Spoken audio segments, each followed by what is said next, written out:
والفريقين من قرب ومن عجم هو الحبيب الذي ترجى شفاعته لكل هول من الأحوال مضطرب ثم الرضا عن أبي بكر وعن عمر وعن علي وعن عثمان ذي الكرم. نائبی والدکرام محترم مکرم معزز سب نظرات اور عزیز نبی گرم کی قدر، اللہ تعالیٰ کی تعریف و توصیف اور حضور نبی کریم صلی اللہ علیہ وآلہ وسلم کی بارگاہ عالیہ مقدسہ میں نذرانہ درود و سلام خالق کائنات کا ہمارے اوپر بہت بڑا کرم ہے کہ اس نے ہم سب کو اپنے پیارے محبوب علیہ السلام کی امت میں پیدا فرمایا، اور اللہ تعالیٰ کا ہمارے اوپر بہت بڑا احسان ہے کہ اس نے اپنی توفیق اور اپنے محبوب علیہ السلام کے توسط سے ایمان جیسی عظیم الشان نعمت سے مالامال فرمایا۔ حضرت محترم، ہماری گفتگو تقویٰ پر جاری ساری نہیں، تقویٰ کے حوالے سے ثابت باقی اپنی 10-12 موبائل کی، پھر اس کے بعد ہم نے حسن اخلاق کے حوالے سے ثابت باقی بھی ہم نے کی، اور پھر ایک جمعہ امیر المومنین حضرت ابو بکر صدیق رضی اللہ تعالیٰ عنہ کے حوالے سے ہم نے بنایا، اور آج میں سورۃ الزمر پارہ نمبر 24 اس کی میں نے 3 آیات تلاوت کی ہیں اور آپ نے سنی ہے۔ ان آیات کے حوالے سے میں آج کی گفتگو کا آغاز کر رہا ہوں۔ یہ بات یاد رکھیں کہ اللہ تعالیٰ نے قرآن مجید میں الحمد سے لے کر والناس تک سارے جو کلام ہے نا، کلام الہیہ، یہ نصیحتوں کا خزانہ ہے۔ نصیحتوں کا خزانہ ہے، اصلاح کا، تربیت کا۔ اللہ تعالیٰ چاہتا ہے کہ جو میرا بندہ ہے وہ میری بات میں عمل پیدا ہو کر میرے دربار میں کامیاب ہو جائے۔ حضرت آدم علیہ السلام سے لے کر حضور نبی کریم صلی اللہ علیہ وآلہ وسلم تک 1,20,000 موٹیش جتنے بھی آئے سارے کے سارے نبیوں کو اللہ تعالیٰ نے اپنے بندے کی، انسانیت کی، بنی آدم کی اصلاح کے لیے بھیجا ہے۔ اس لیے اصلاح کے لیے بھیجا ہے، تربیت کے لیے بھیجا ہے۔ اللہ تعالیٰ نے کسی قوم پر آگاہ کرنے سے پہلے عذاب نازل نہیں کیا۔ اگر آپ قرآن مجید کا مطالعہ کریں تو اللہ تعالیٰ نے کسی قوم پر بھی عذاب نہیں بھیجا، نازل نہیں کیا، عذاب میں مبتلا نہیں کیا، کسی قوم کو بھی ہلاک نہیں کیا جب تک اللہ تعالیٰ نے ہم کو آگاہ نہیں کیا۔ دیکھیں، امام مالک علیہ الرحمہ، امام احمد بن حنبل علیہ الرحمہ، امام شافعی علیہ الرحمہ، تینوں اماموں کے نزدیک بے نمازی واجب القتل ہے۔ یہ ایمان اتنا آنا ہوتا ہے، لیکن امام اعظم ابو حنیفہ رحمۃ اللہ تعالیٰ فرماتے ہیں نہیں، فوراً یہ کام نہیں کرنا، اس کو قید کریں، کیا کریں؟ اسے قید کریں تاکہ اسے توبہ کا موقع ملے۔ اگر فوراً اسے ختم کر دیا تو فائدہ کیا ہوا؟ نہیں، اسے موقع بھی، کیا پتا کہ وہ سچی توبہ کر لے اور اللہ تعالیٰ کی بارگاہ میں جھکنا شروع ہو جائے۔ اور حق بھی نہیں ہے، حق بھی یہی ہے کہ اگلے بندے کو پہلے آگاہ کرو کہ یہ تیری غلطی ہے، یہ تیرا جرم ہے، یہ تم نے جو راستہ اختیار کیا یہ غلط ہے، اس سے اپنے آپ کو بچاؤ۔ اگر فوراً سے ختم کر دیا تو پھر موقع نہ ملا سوچنے کا، غور کرنے کا، فکر کرنے کا، یہ موقع نہ ملا۔ اللہ تعالیٰ نے قرآن مجید میں ارشاد فرمایا ہے، اللہ تعالیٰ کا فرمان ہے کہ میں نے کسی قوم کو ہلاک نہیں کیا جب تک میں نے انہیں ادا نہیں کیا، بلکہ یہاں تک آتا ہے کہ اللہ تعالیٰ اگر کسی قوم پہ عذاب نازل کیا ہے تو عذاب بالکل نزدیک آ گیا، تو آپ کو بھی پتا ہے کہ جب سر پہ آ پڑے پھر تو ہر بندہ ہی مان جاتا ہے، تو جب بالکل عذاب قریب آ جاتا تو قوم ہاتھ جوڑتی تھی اور اس وقت کے نبی کو، جو اس زمانے کا نبی تھا یا اس دور کا نبی تھا، اسی ادا کرتے یعنی ہم مان گئے کہ جس عذاب کا تو ذکر کرنا ہے وہی ہمارا رب ہے، وہی ہمارا رب ہے۔ لیکن جب عذاب ٹل جاتا پھر اسی کرتوتوں پہ آ جاتے، پھر اسی کام پہ لگ جاتے، پھر اللہ تعالیٰ ان کو عطا کرتا، ایک مرتبہ نہیں، دو مرتبہ نہیں، تین مرتبہ اللہ تعالیٰ عذاب بھیج کر پھر عذاب کو لٹا دیتا۔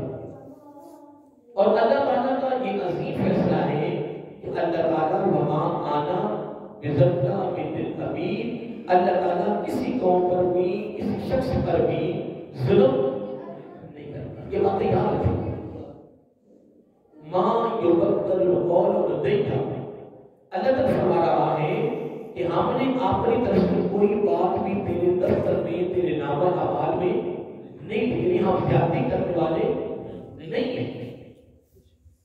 جو تو نے لکھوانا ہے فرشتوں نے وہی لکھنا ہے، فرشتوں کی ضرورت نہیں ہے کہ وہ اپنی مان مرضی کریں، وہ اپنی مان مرضی کریں۔ اور اللہ تعالیٰ فرماتا ہے کہ میری شان، میری عظمت، میرا مقام، میرا تعارف، میری علامت، میری نشانی، میری پہچان کیا ہے؟ وما آنا بظلام للعبید، میں کسی بندے پہ ظلم نہیں کرتا، میں اپنے بندے کے لیے جو کرتا ہوں میں بہتر کیا کرتا ہوں، میں دعا کر رہا تھا کہ اللہ تعالیٰ کی قرآن مجید یہ ہمارے لیے نصیحتوں کا ایک مجموعہ بھیجا ہے، کیا بھیجا ہے؟ مجموعہ بھیجا ہے، جو قرآن کے قریب آتا جاتا ہے وہ ہدایت پا جاتا ہے، لیکن قرآن مجید کو بھی جب وہ عشق میں، جب وہ محبت میں پڑھتا ہے، اس میں عشق میں، محبت میں، اصلاح میں، تربیت میں، جب وہ قرآن کو مطالعہ کرتا ہے، اللہ تعالیٰ کے کلام میں وہ تدبر کرتا ہے، غور و خوض کرتا ہے، جب وہ قرآن مجید میں اس سمندر میں منتظر ہوتا ہے، اس نیت، اس ارادہ اور غرض و غایت سے کہ مجھے کچھ یہاں سے مل جائے، میری زندگی خوبصورت ہو جائے، میری سیرت، میرا کردار، میری زندگی کی ادائیں کیا ہو جائے، خوبصورت ہو جائے، الحمدللہ پھر اس کو یہاں سے بڑے خزانے ملتے ہیں، بڑے کیا، بڑے خزانے ملتے ہیں، کیونکہ یہ قرآن ہے نا، اللہ تعالیٰ کا کلام ہے، اللہ تعالیٰ کا۔ اب آگے محترم، یہ میں نے 3 آیات 52، 53 اور 54، یہ میں نے 3 آیات میں نے تلاوت کی ہیں۔ اب جو آیت نمبر 52 ہے، اس میں اللہ تعالیٰ نے بڑی پیاری بات فرمائی ہے اور آپ نے توجہ سے سنا ہے. اللہ تعالیٰ فرما رہا ہے کہ اولم یعلموا، اور کیا وہ نہیں جانتے؟ یہ سورۃ الزمر ہے، پارہ نمبر 24 ہے، آیت نمبر ابھی بھی آگے بس یہ مطلب بھی آگے کرنی ہے. آیت نمبر 52 سورۃ الزمر پارہ نمبر 24. اللہ تعالیٰ فرما رہا ہے اولم یعلموا. میں نے جب اس جملے پہ غور کیا نا تو میں یہاں رک گیا. آج میں نے دیکھا کہ اردو کون سا شروع کرنا ہے تو میں بس جب دیکھا اس آیت کے لیے کوئی نظر ماری تو میں نے کہا مولا تو کیوں پوچھ رہا ہے اپنے بندے سے؟ یہ تو جانتا عقل نہیں رکھتا، شعور نہیں رکھتا، سمجھتا نہیں ہے. اولم یعلم، اللہ تعالیٰ کو یہ کہنے کی کیوں ضرورت؟ سوال. دیکھیے ایک باپ ہے تو اپنی بیٹی کو آگاہ کرتا ہے کہ بیٹی یہ مجلس بدماشوں کی ہے، جوئے خوروں کی ہے، شرابیوں کی ہے، زانیوں کی ہے. اس مجلس میں تم نہیں بیٹھے. اگر تو اس مجلس میں بیٹھتا ہے تو ناکام ہو جائے گا، نقصان اٹھائے گا. کیا نقصان اٹھائے گا اگر تو اس مجلس میں بیٹھتا ہے؟ اس مجلس میں نہیں بیٹھے. استاد ہے شگیل کو کہا کرنا، بڑا ہے چھوٹے کو کہا کرنا، آقا ہے غلام کو کہا کرنا، پیر ہے مرید کو کہا کرنا، نبی ہے امتی کو کہا کرنا، وہ اللہ ہے وہ بھی کہا کرنا.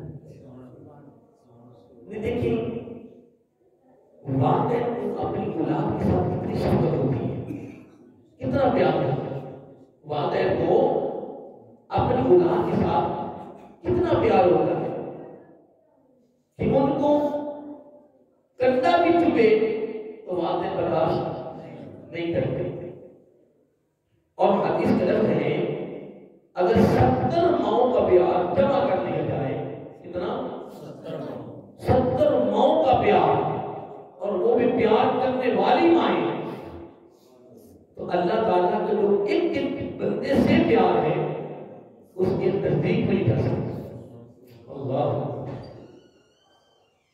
ایک ایک بندے کے ساتھ جو پیار ہے، اللہ تعالیٰ کو اپنے بندے کے ساتھ بڑی محبت ہے. وہ بنی آدم سے بڑا پیار کرتا ہے، لیکن ایک ہم ہیں جو اس سے پیار نہیں کرتے. اس کے ساتھ ہمارا تعلق نہیں جوڑ رہے، اپنی ڈو نہیں لگا رہے. ہم اپنی دنیا کے دھندوں میں اتنے مصروف ہیں کہ ہم اللہ تعالیٰ کے لیے ٹائم ہی نہیں نکالتے، لیکن وہ ہم سے پیار کر رہا ہے. دیکھیں وہ جس طرح حضرت ابراہیم علیہ السلام کے بارے میں آتا ہے نا، یہ بھی کہا کرنا کہ یہ مہمان نوازی شروع ہوئی ہے نا، یہ بھی حضرت ابراہیم علیہ السلام سے ہی شروع ہوئی. مہمان نوازی کا جو مکمل طور پہ کورس شروع ہوا ہے نا، پروگرام شروع ہوا ہے، وہ حضرت ابراہیم علیہ السلام سے شروع ہوا ہے. یہ جو سفید وال آتے ہیں نا، یہ بھی کسی سے شروع ہوئے، خطرے ہوتے ہیں وہ ہی سے شروع ہوئے. اس سے پہلے جتنی لمبی عمر ہوتی تھی بات سفید نہیں ہوتی تھی، کالی رہتی تھی. کئی سلسلے حضرت ابراہیم علیہ السلام کی ذات سے شروع ہوئے. اور خود میرا علیہ السلام نے فرمایا کہ مہمان نوازی کا سلسلہ میرے باپ ابراہیم سے شروع ہوا. یہ میرے آقا اسلام سے خود بھی آنے جائے کہ مہمان نوازی کا جو آغاز ہوا ہے، جو سلسلہ شروع ہوا ہے، جو ابتدا ہوئی ہے، یہ نہیں کہہ سکتے کہ ابراہیم علیہ السلام سے قبل جتنے نبی گزرے ہیں، شاید علیہ السلام گزرے ہیں بنا، اس بعد حضرت عیسیٰ علیہ السلام گزرے ہیں، آدم علیہ السلام کے بیٹے گزرے ہیں، خود آدم علیہ السلام، ٹھیک ہے، وہ مہمان نوازی تھے نہیں، کھانا تو سارے کھلاتے تھے، پانی تو سارے پلاتے تھے، لیکن جو مستقل مہمان نوازی کا سلسلہ شروع ہوا ہے نا، ایک عمل شروع ہوتا ہے نا، ایک کام شروع ہوتا ہے، جو مکمل کام شروع ہوا ہے کس کا؟ مہمان نوازی کا. وہ میرے آقا علیہ السلام نے خود زبان نبوت سے فرمایا وہ میرے باپ ابراہیم علیہ السلام سے شروع ہوا. میں کیا کی بات کر رہا ہوں نا، اتنی یہ بات مشہور بھی ہے اور ہمارے لیے ایک خوبصورت تحفہ بھی ہے. اللہ آپ کو اپنی سنو ہوگا کہ آپ مہمان کے بغیر کھانا نہیں کھاتے، بلکہ میں حضرت علی رضی اللہ عنہ پڑھ رہا تھا کہ امیر المومنین باب مدینۃ العلم حضرت علی رضی اللہ حیدر قرار رضی اللہ تعالی عنہ ایک دن اپنے دروازے پر کھڑے تھے، یعنی جو دروازہ مین ہوتا ہے جو بازار میں ہوتا ہے گلی میں، اس دروازے کے باہر نکل کے نا رو رہے تھے. کیا کر رہے تھے؟ رو رہے تھے. تو جو گزرتا وہ کہتا پیاری نہیں خیر ہے، کوئی مثال ہو گیا ہے، کوئی فوتگی ہو گئی ہے، آپ اتنا کیوں رو رہے ہیں؟ یعنی حضرت علی رضی اللہ تعالیٰ عنہ دردناک رو رہے تھے. اب دیکھو نا جس نے دیکھنا ہے اسے تو پریشان ہو نہیں ہے. تو جو بھی ساتھی جھکا وہ پوچھتے پیارے علی یا امیر المومنین رضی اللہ تعالیٰ خیر ہے، آپ اتنا رو رہے ہیں، کیا وجہ ہے؟ تو حضرت علی رضی اللہ عنہ فرماتے ہیں 7 دن ہو گئے. کتنے؟ 7. یہ بات سننے کے لیے نہیں ہے، یہ دل کی دامن میں رکھنے والی ہے. فرمایا 7 دن ہو گئے ہیں، مجھے ایسے لگتا ہے جس طرح رب میرے پر ناراض ہو گیا. 7 دن گزر گئے ہیں، اس طرح لگتا ہے کہ جس طرح رب میرے پر ناراض ہو گیا. اللہ کیا ہو گیا؟ ناراض ہو گیا ہے. تو لوگوں نے پوچھا کہ کس وجہ سے آپ پر رب ناراض ہو گیا ہے؟ کہتے کہ بس لگ رہا ہے، محسوس ہو رہا ہے. لوگوں نے پوچھا کہ کیسے محسوس ہو رہا ہے، کیسے لگ رہا ہے؟ فرمایا 7 دن ہو گئے میرے گھر میں مہمان نہیں آئے. 7 دن ہو گئے ہیں میرے گھر میں. دیکھیں مہنگائی نہ سمجھے، مہنگائی جتنی عروج پہ چلی جائے، مہنگائی جتنی عروج پہ چلی جائے، جتنی مہنگائی ہو جائے، اگر تمہارے گھر میں مہمان آ جائے تو خدا کی قسم خندہ پریشانی سے پیش آئے، چہرے پہ مسکراہٹ لائے، آپ کی پریشانی پہ بال نہ آئے. یہ کہ میری بات اپنے دل کی تختی پہ لکھ کے جب تمہارے گھر کے مہمان آئے تو کیا محبت کے ساتھ، پیار کے ساتھ، لگن کے ساتھ، انس کے ساتھ مہمان نوازی کرے. جب اس نے اپنا کھانا ہے تیرا کھانا نہیں. مہمان رحمت ہے، مہمان آتا ہے تو رحمت لے کر آتا ہے، مہمان جاتا ہے تو گناہ سارے ختم کروا کے جاتا ہے، پورے ٹبر کی بخشش کروا کے جاتا ہے، پورے ٹبر کی پوری فیملی پورے گھر والوں کو بخشا کے جاتا ہے. میں کہتا ہوں کہ اگر گھر میں مہمان آ جائے تو تنہائی میں خلوت میں جاتے نا، مہمان کو بٹھاؤ، مہمان کو بٹھاؤ اور خلوت میں چلے اور خلوت میں رکھو مولا تیری مہربانی ہے، تمہیں میرے پر راضی ہو.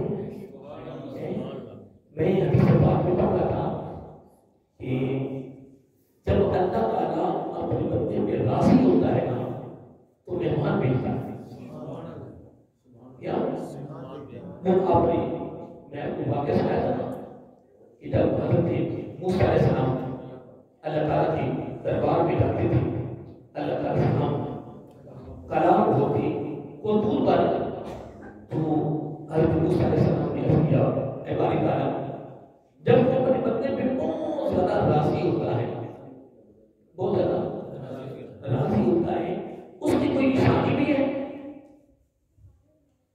اس کی کوئی علامت بھی ہے، کوئی پہچان بھی ہے کہ تم اس وقت رب پہ بڑا اے عورت بڑا اپنے بندے پہ راضی ہے، تاکہ ہمیں پتہ چلے کہ تم اس وقت بہت زیادہ راضی ہے. اللہ تو رب نے فرمایا ہاں اے میرے پیارے موسیٰ اس کی ایک نشانی ہے، علامت ہے. اس کو مانا ہو کیا؟ فرمایا میں اپنے بندوں کو بارش دیتا ہوں.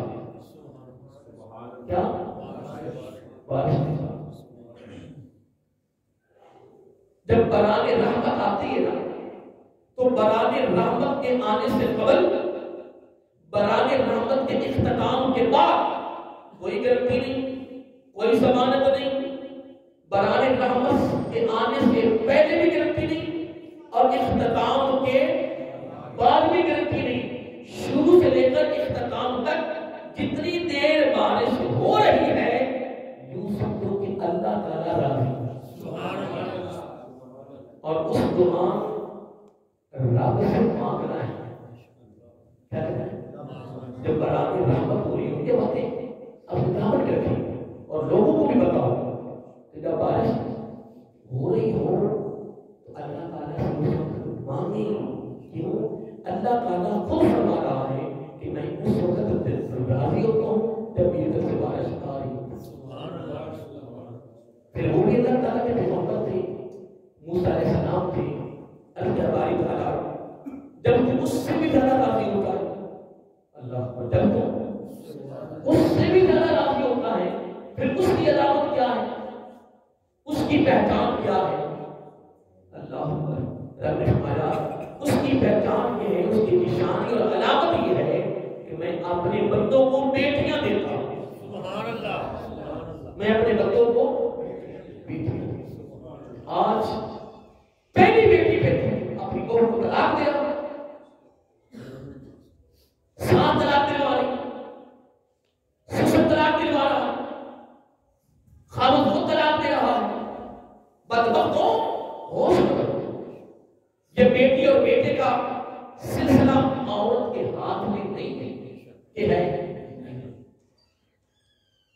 اولاد کا دینا، اولاد کا مل جانا، اولاد کا نہ ملنا، یہ اللہ تعالیٰ کے اختیار میں ہے.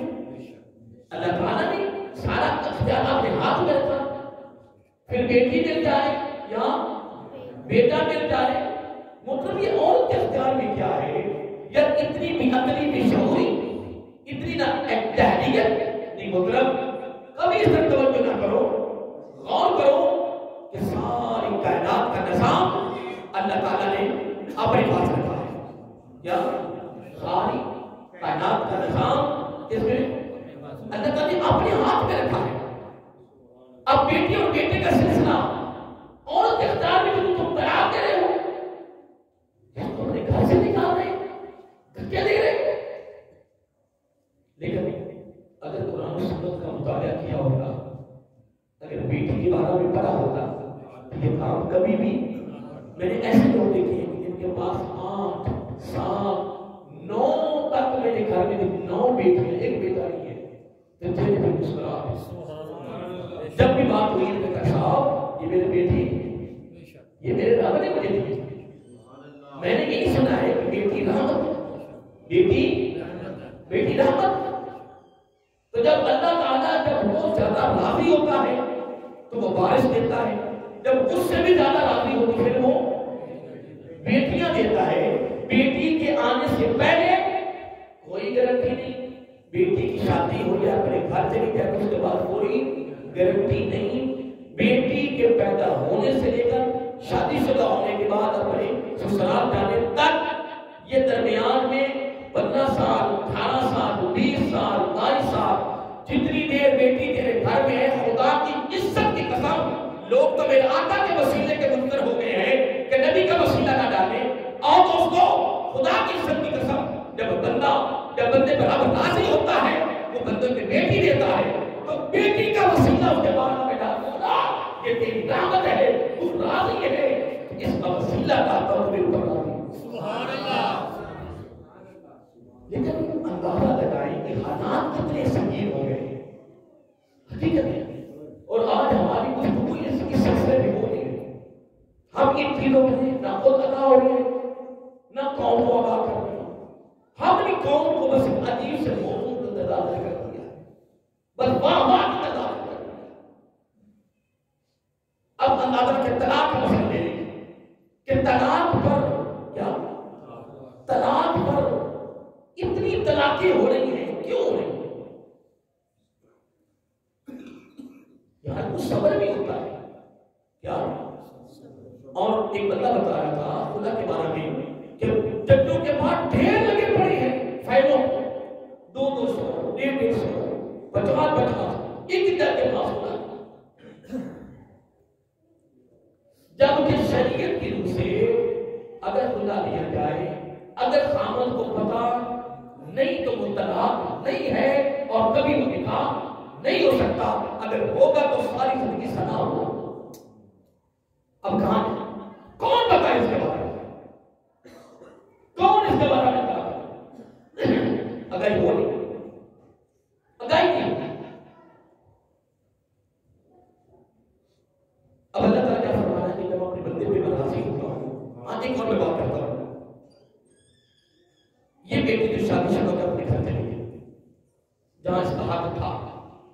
اب جو تیرے بیٹے کے گھر میں اس کی بیوی بن کر آئی وہ کون ہے؟ وہ بھی تیری بیٹی ہے.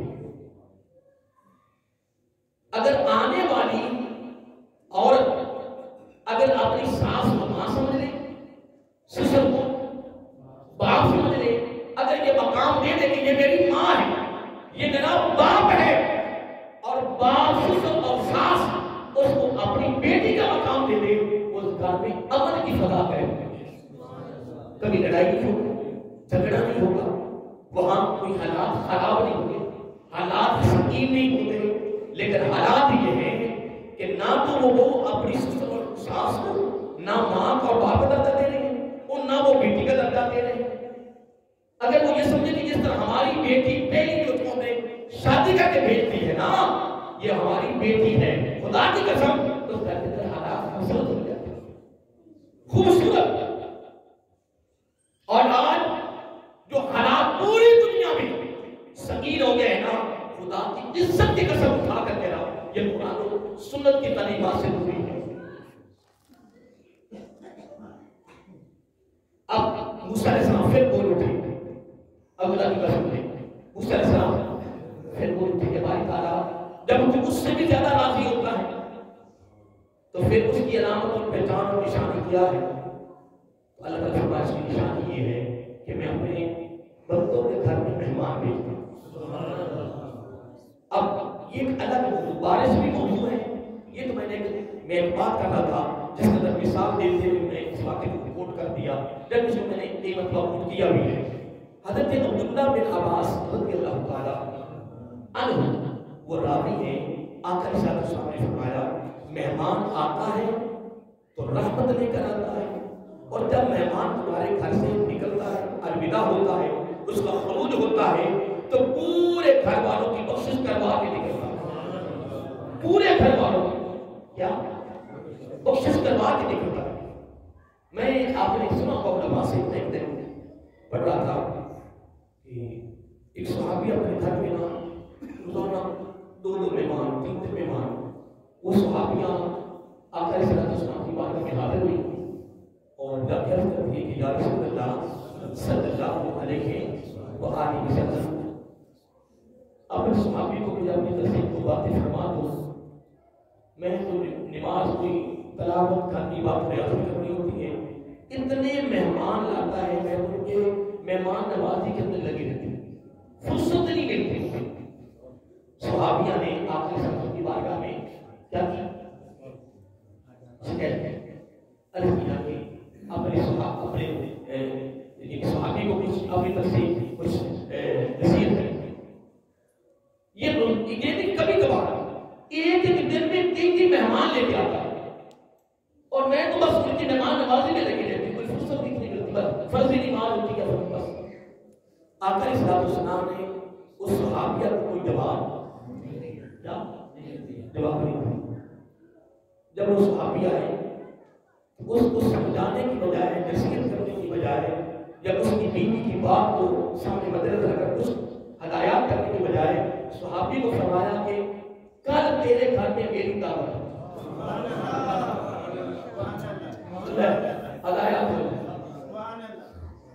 تو اب دیکھیں میرے گھر میں تیرے گھر میں کوئی خاص بندہ آ جائے، کوئی سید آ جائے یا کوئی اللہ کا ولی آ جائے، کوئی آدمی دین آ جائے، ہمیں کتنی خوشی ہوتی ہے کہ یار آج فلاں یا میرا پیر آ جائے، میرے استاد آ جائے، کہ آج وہ میرے گھر میں آ رہے ہیں تو میں تو خوش ہوتا ہوں. میرا تو زمین پہ پاؤں بھی نہیں لگے گا خوشی کی وجہ سے، مسبت کی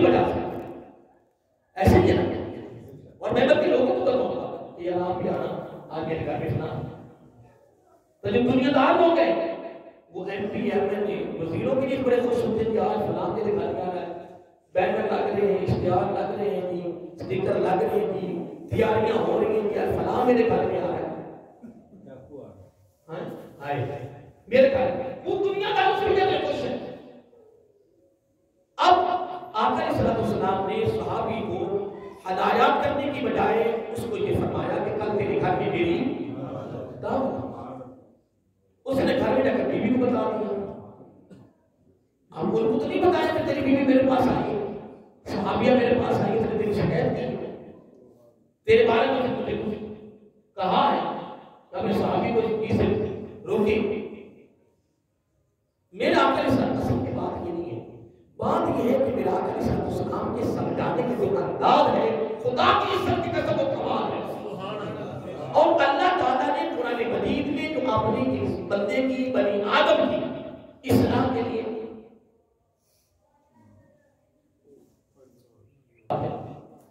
کیا کر رہا تھا؟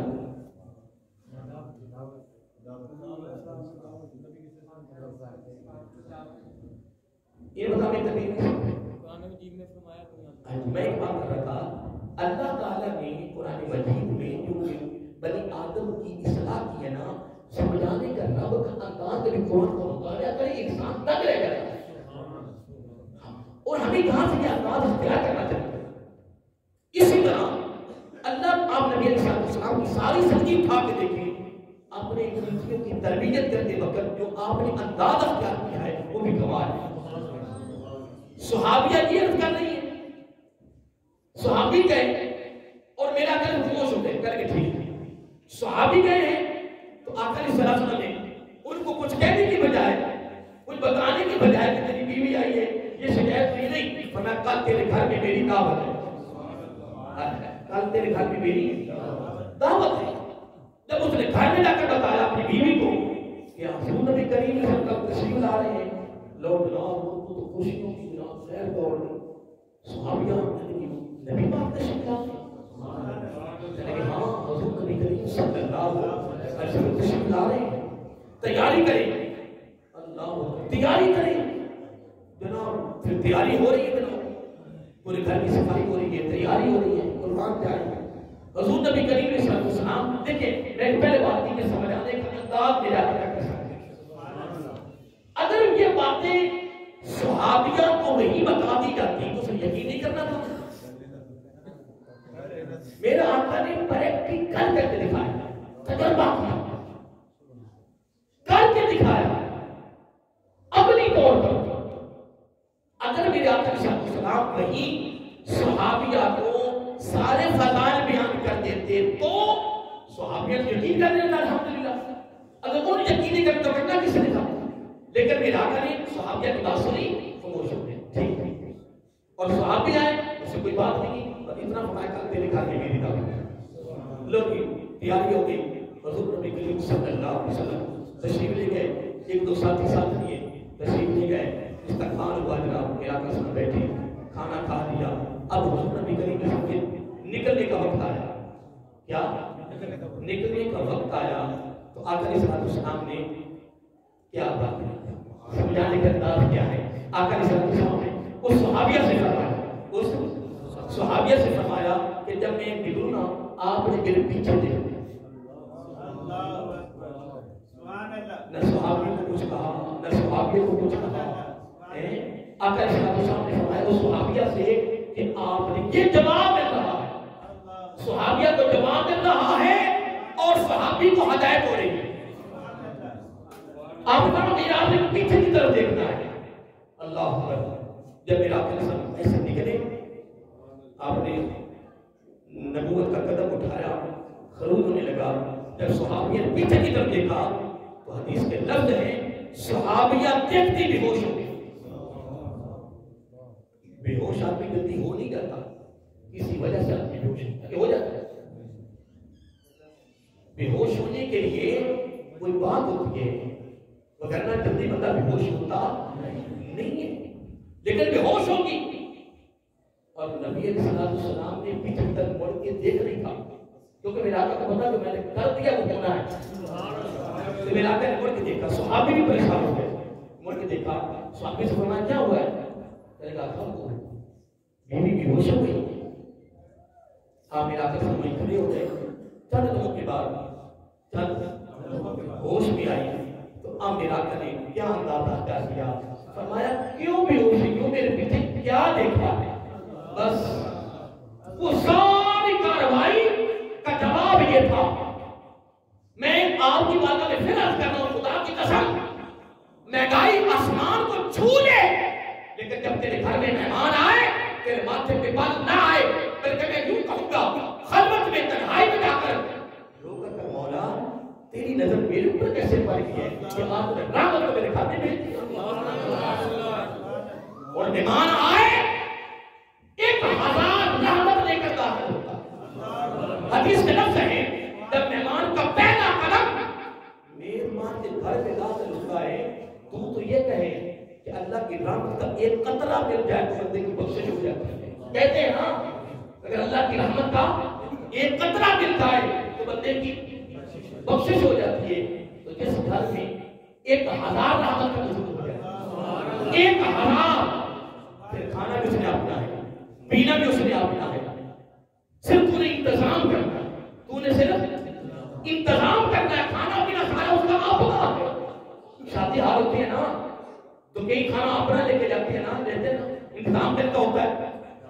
شادی حال میں کھانا اپنا تو پھر اوپر سے مجھے کیا ہے بولو یار بھی پریشان ہو گئی. میں تو سوال کیا تمہارے پر, میں تو تمہارا خیال کر رہا ہوں نا کہ شادی حال والوں کی کھانا اس سے لیتے ہیں ٹھیک ہے, اور سارے انتظام ان سے لیتے ہیں, اور کہیں کہتے ہیں انتظام آپ کا ہوگا, کھانا ہمارا اپنا ہوگا, ہم خود اپنا کھانے کے آئے, کھانا اپنا کھانے اپنے لے جا کر وہ اپنے کھانا کر واپس آتے ہیں, پھر اس کو ہم پیسے کو دیتے ہیں. اس لیے کہ سارا انتظام ان کا تھا, ہم انتظام کے پیسے لے کے آتے ہیں, کھاتے ہم آپ اگر کے مثال دے کے رکھو. میرا آقا علیہ السلام نے فرمایا مہمان کھاتا اپنا ہے, لیکن جو تو نے انتظام کیا ہے ادھر پیسے جاتے ہیں, ادھر میرا آقا علیہ السلام نے فرمایا مہمان داخل ہو پہلے قدم پر 1000 رحمت کا نزول, 1000 برکت کا نزول ہو جاتا ہے اس گھر میں. تو جتنی دیر مہمان گھر میں رہتا ہے اللہ تعالیٰ راضی ہوتا ہے, اتنی دیر رب راضی ہوتا ہے. پریشانی ہونا, ماتھے پہ بال نہیں لانا, خطہ پریشانی سے پیش آئیں, محبت میں, پیار میں, انس میں گلے لگائیں, اس لیے کہ وہ اللہ کی رحمت آ گئی. تو انتظام کے پیسے دیتے ہیں, ادھر انتظام کی کیا دینا ہے, ادھر انتظام کو پتا کیا دینا ہے. آپ نے فرمایا پہلا قدم داخل ہو تو 1000 رحمت 1000 برکت, اور جب مہمان تیرے گھر سے نکلتا ہے پہلا قدم باہر ہوتا ہے, ایک قدم اندر ہوتا ہے, پچھلا قدم باہر نکلنے سے کتنا ٹائم لگے گا, ایک قدم سے باہر نکال دیا ہے تو پچھلا قدم باہر نکل کتنا. آقا علیہ السلام نے فرمایا پہلا قدم اندر, ایک قدم باہر, ابھی اندر داخل ہوا 1000 رحمت برکت پہلے نازل ہوگی. پھر فرمایا جب نکلنے لگا پہلا قدم باہر, پچھلا قدم ابھی اندر ہے, باہر ایسے آ رہا ہے, اور آنے سے پہلے اللہ تعالیٰ پورے گھر والوں کی بخشش کر دے گا, آدمی کے سارے گناہ معاف کر دے گا. اور آقا علیہ السلام نے فرمایا صحابی سے کہ کیا ہوا, کہا تھا بیوی بے ہوش ہو گئی. میرا آقا وہاں کھڑے رہے, اب یہ جملہ سن لیں, کھڑے رہے, تھوڑی دیر کے بعد جب ہوش میں آئے تو آقا علیہ السلام نے پوچھا صحابیہ سے کہ آپ کو کیا ہوا ہے, بے ہوش ہو گئی. آگے سے کیا کرتی ہیں, کہ یا رسول اللہ صلی اللہ علیہ وسلم, جب آپ نکلنے لگے نا تو آپ کے پیچھے بڑے بڑے سان, بچھو, بڑی بڑی بلائیں, ڈراؤنی بلائیں. لیکن کہاں ہم تین لوگ ہمارے اندر دعویٰ کرتے نہیں, مجھے کسی چیز کا ڈر نہیں لگتا, میں قبرستان رات کو چلا جاتا ہوں, میں بڑے بڑے مقاموں پر گیا ہوں, لوگ ڈرتے ہوں تو قریب سے نہیں گزرتے. ایسے لوگ دعویٰ کرتے ہیں, اور ہیں بھی کیا ہے بھی, اس میں شک نہیں ہے. بڑے بڑے ایک قسم قربان جائے، ایک صحابیہ کتنی طاقت کی مالک ہوگی، یہ بات تو ریاضت ہے، طاقت ہے، قوت ہے، صحابیہ کی بات کر رہی ہو، اگر وہ بے ہوش ہوئی ہے تو وہ بلائیں کیسے ہیں، وہ سانپ اور بچھو کیسے ہیں؟ اللہ میں نے یہ دیکھا بے ہوش ہو گئی تو پھر میرا کر سامنے لیکن اتنی کاروائی میرا کر پریکٹیکل کر کے رکھا دیا اور پھر سمجھانے کا کام کرنا پڑا تھا. فرمایا صحابیہ جب مہمان آتا ہے 1000 رحمت برکت لے کے آتا ہے، جب جاتا ہے تو فقط بخشش کروا کے نہیں جاتا، بخشش بھی کرواتا ہے. گھر میں جتنی مصیبتیں، پریشانیاں، الجھنیں، بلائیں، مہمان باہر نکلتا ہے سارا گھر صاف ہو جاتا ہے. بندے گناہوں سے صاف ہو جاتے ہیں، گھر بلاؤں سے صاف ہو جاتا ہے. اسلام نے کیا فرمایا؟ فرمایا مہمان بازی کا سلسلہ شروع ہی میرے باپ کی ابراہیم سے ہوا ہے. ٹائم پر چلا گیا، میں نے قرآن موضوع سے بڑا شروع کیا، ابھی اس کا آغاز نہیں ہوا، تبھی